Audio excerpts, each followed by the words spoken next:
Assalamualaikum everyone. How are you viewers? I hope you all are fine. And the topic which we are supposed to discuss today is the Trojan women themes and it was written by Euripides. आज की जो हमारी discussion का topic है वो है the Trojan women themes. Trojan women play है and before starting our today's topic, let me tell you one thing that we have already learned about the summary of this play. In my previous video, I have talked about the summary of this play, and in the description, you may get the link again of this my video which I have provided to you people. And this play was written by Euripides. Let's get started. The Trojan women first performed in the Athens in 415 BC. First of all, let me give you the overview of this play. That this was the play and which was written against the war, and this was the war which was held between the Greek and Troy, and the two gods Athena and Poseidon who were discussing, and from their discussion this play begins. And this play was firstly performed in the city state or in the city Athens, and the year it was first performed it was 415 BC. Let's see that what are the major important themes which are surrounding or which are present in this play. The very first theme is the suffering without relief. Number 2 is their anti-war propaganda, and number 3 is their dignity in the defeat. So this is a list of the themes which is present in this play, the Trojan women. The very first theme is number 1 is their suffering without relief. So this is the first theme of this play. What do you mean by suffering without relief? It means that this is a play that is going to tell you about the suffering of something, that is going to tell you that there is a suffering and there is no relief. Means कोई ऐसी suffering है जिनका कोई relief नहीं है, कोई ऐसी problems है जिनका कोई solution नहीं है. To some extent it's right. Okay, it was just in the simple words. Let's see that what actually in this play it's happening. The Greek drama veers wildly from the course established by the Aristotle as the goal of tragedy, a play filled with the kind of depiction of tragic suffering such as displayed usually is digested towards a cathartic climax in which the extreme emotional pain is mitigated by the intrusion of the gods or fate. The suffering of Hecuba is never mitigated, and in fact it is suggested that it will only continue on for as long as she lives. This view that suffering is endless without the direct interference of human agency to reverse it was revolutionary in Greek dramas.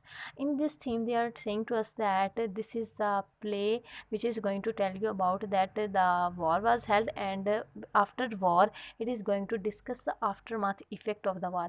इस play में जो है हमने basically यही देखा है कि पहले जो है वो ट्रॉय की वॉर जो है वो लगी हुई थी और उसके अगेंस्ट पर जो है ये वॉर के ये प्ले जो है वो लिखा गया है जिसमें उसने हमें सफरिंग का बताया, और वो हमें ये बता रहा है कि जो इसके करेक्टर्स हैं देयर सफरिंग्स आर एंडलेस. उनकी जो सफरिंग्स हैं वो एंडलेस हैं, यानी कि they are never going towards the end. उनकी सफरिंग जो है वो कभी भी एंड नहीं हो रही अनटिल दे देमसेल्व्स लिव. जब तक वो खुद जिंदा हैं their sufferings will never end. उनकी सफरिंग जो है जब तक वो जिंदा है तब तक रहेंगी, जब तक for example the character of Hecuba we see that Hecuba who was the mother of Clytemnestra, and it is saying that the suffering of Hecuba is never going to its end. यानी उसकी जो sufferings हैं they are the characters themselves if they don't want to affect anything, अगर वो ना चाहते हुए भी जो है उनकी suffering जो है वो ख़त्म नहीं हो रही. तो ये जो है वार के बारे में हमें बताया जा रहा है. एक्चुअली में जो भी उसने ट्रेजेडी का कंसेप्ट दिया था एरिस्टोटल ने टू सम ये बिल्कुल ठीक हो रहा है, लेकिन उसने हमें ये कहा है कि जो वॉर है उसके बाद जो है करेक्टर्स जो हैं उनकी सफरिंग जो है वो एंडलेस है, वो ख़त्म जो है नहीं हो रही. In fact their sufferings are starting from the end. उनकी सफरिंग जो है वो एंड से स्टार्ट हो रही हैं. It means that there is no end of their sufferings. Number 2 is their anti-war propaganda. Anti-war. Anti-war, what does you mean by anti-war? Anti means it is the something which is going to negate something. Anti means of against of something. Anti-war means against of the war. So word anti means against. If for example if I say white, it means its anti will be black. If I say off, its anti will be on. So this is the meaning of anti, and this is the second theme which is the surrounding in this way, that anti-war propaganda. The Trojan woman remains as one of the most powerful pieces of the anti-war propaganda in the history of drama. Nothing that is presented on stage goes towards suggesting that the Trojan Wars resulted in any positive outcome. Troy Wall fell to utter the massacre of its men, and their foes fell to utter the massacre of their morality by thereupon the enslaving the Trojan women and children spoils their victory. In this theme, they are going to tell you about that this war is going to tell you that there is no positive effect, there is no positive outcome of this war. It means that war is foolish. वो ये कह रहे हैं कि war जो है हमेशा foolish होती है. A wise man will never go towards the war. यानी कि उसमें ये कहते हैं कि जो एक अक्लमंद इंसान है वो कभी भी जो है वार की तरफ नहीं जाएगा. यानी कि इस वार ने जो है वो इस चीज़ को साबित कर दिया. फर्स्टली हमने देखा उनकी सफरिंग्स के बारे में, हमें देखा कि उनको बच्चों, बूढ़ों, अडल्ट, इधर it's children, it's adult, everyone has to pay. हर बंदे को जो है वो पे करना पड़ा इस पे वॉर के लिए. तो जो वॉर है वो कभी भी यानी कि अच्छी चीज़ जो है वो साबित नहीं हुई. इसके इफ़ेक्ट्स जो है वो टोटली नेगेटिव आए हैं.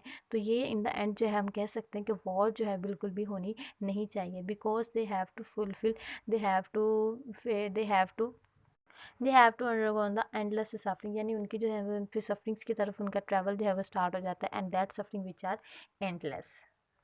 Number three is their dignity in the defeat. So this is the third and the last theme of our play, that dignity in their defeat. An offshoot of the anti-war theme and another revolution in the history of drama is the play's portrayal of the defeated victims of the war as the emblems of the dignity and humanity. Throughout the history, not just stage drama but epic heroes' words, compassion was directed towards the conquered but not the conquered. Typically, of course, this was due to the war being stimulated as an act of the defense rather than the aggression. But defense and aggression are always in the eyes of the beholder.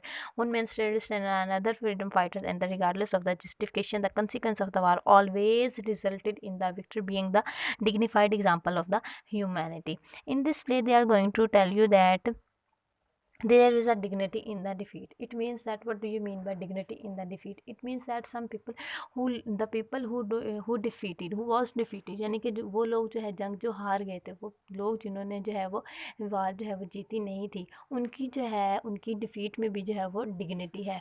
Some people जो है वो लोग जो है वो जीत के भी हारे हुए हैं. यानी कि जो लोग जीत गए हैं उनके लिए भी ये नहीं है कि यानी कि उन्होंने हर चीज़ पा ली. They also suffered. उन्होंने जो है वो बहुत सारी कुर्बानियाँ दी हैं, उन्होंने सेक्रीफाइसेस दी हैं, बहुत ज़्यादा चीज़ें लॉस की हैं, तब जाके ये पॉसिबल हुई है. तो इट डजेंट मीन्स दैट वो लोग जो फेल हो गए हैं, जो डिफीटेड हो गए हैं, उन लोगों को ही है जो इसकी सफरिंग जो है वो पे करना पड़ी. No, not at all.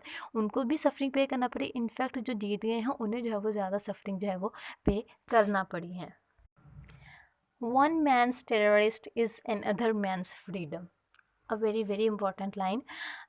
It means that they are going to say that one man's terrorist, it means that the person who is going to fight in the war, the person who is going to defeat it in the war. It means that one person who is the freedom fighter and the other one is the terrorist. Our freedom fighter may be terrorist for the others, but our freedom fighter is the freedom fighter only for us, but he is the terrorist for the others. It means that वो ये कह रहे हैं कि some time जो है, some time नहीं, it always happens, कि हमेशा ऐसे होता है कि एक जो है हमारा जो फ्रीडम फाइटर है, हमारा जो सोल्जर है, वो जो लड़ रहा है वो हमारे लिए फ्रीडम फाइटर है. But at a same time वही पर्सन, वो जिनके अगेंस्ट जो है वो लड़ रहा है, उनके लिए जो वो क्या है, टेररिस्ट है. सेम इज़ द केस, वो जो उनका जो है फ्रीडम फाइटर है वो हमारे लिए टेररिस्ट है, और हमारा फ्रीडम फाइटर जो है वो इनके लिए टेररिस्ट है. It means that at a same time एक पर्सन जो है वो टेररिस्ट भी बन रहा है एक डायमेंशन से, और दूसरी डायमेंशन से जो है वो फ्रीडम फाइटर भी बन रहा है. And one thing more important, guys, if still you people have not subscribed my channel, please do subscribe my channel and press the button of bell icon so you may be able to get the notifications of my coming new videos. Thank you very much. And if you really like my videos, please like and share, and also tell me in the comment box that how was the video. Okay, let's see that what was in the end. Aristophanes wrote a well-known comedy on this subject, and Euripides wrote the Trojan Women. अरिस्टोफेंस ने जो है वो एक comedy लिखी है जो हम later on we will discuss also, the Frogs which was written by Aristophanes, and the Euripides who wrote the Trojan Women, a play that vividly depicts a bloody calamities and the crimes of the war. The sympathy of the Euripides himself in the play is cleanly on the ideas of the suffering captives. कहते हैं actually में जो है अरिस्टोफेंस जो है या यूरिपाइड्स है, इन दोनों का मेन सब्जेक्ट मैटर जो था वो वार ही था, कि एक्चुअली में वार के जो है क्या इफेक्ट आए हैं. फ्रॉग्स जो है later on we will also going to discuss it summary that what happens in the war. In next video we will see that. And in that Trojan women we have talked about that it was against of the war, that war should never happen. war जो है कभी भी होनी नहीं चाहिए, because their sufferings are endless, उनकी sufferings endless होती हैं. and basic purpose of that there was also dignity in that way. उसकी defeat में जो है वो dignity होती है. but in the end we just can summarize in this way that the war should never happen. war जो है कभी भी होनी नहीं चाहिए. Because it never comes any positivity, ये किसी भी पॉजिटिविटी को भी जो है क्रिएट नहीं करती। तो all the negativity is embodied in the war, so we should never go for war. So इसी के साथ जो है हमारे थीम्स जो हैं वो एंड हो जाते हैं। So we have in the end we can summarise our topic that we learn about the Trojan women when it was published, what was the main themes in this play, and we discuss them in briefly, we discuss them one by one, and in the end we can say that war should never happen. I myself also just suggested to you that war should never happen. It is very wrong, ये जो है बिल्कुल भी अच्छी चीज़ नहीं है, हमें कभी भी वार पे नहीं जाना चाहिए। Okay guys, see you in the next video, and see you in the next video, and तब तक के लिए जो है take care of yourself and stay happy, stay blessed. Thank you very much, and thank you so much for your precious time. And please don't forget to subscribe my channel. Do subscribe it and like the button, and also press the button of bell icon.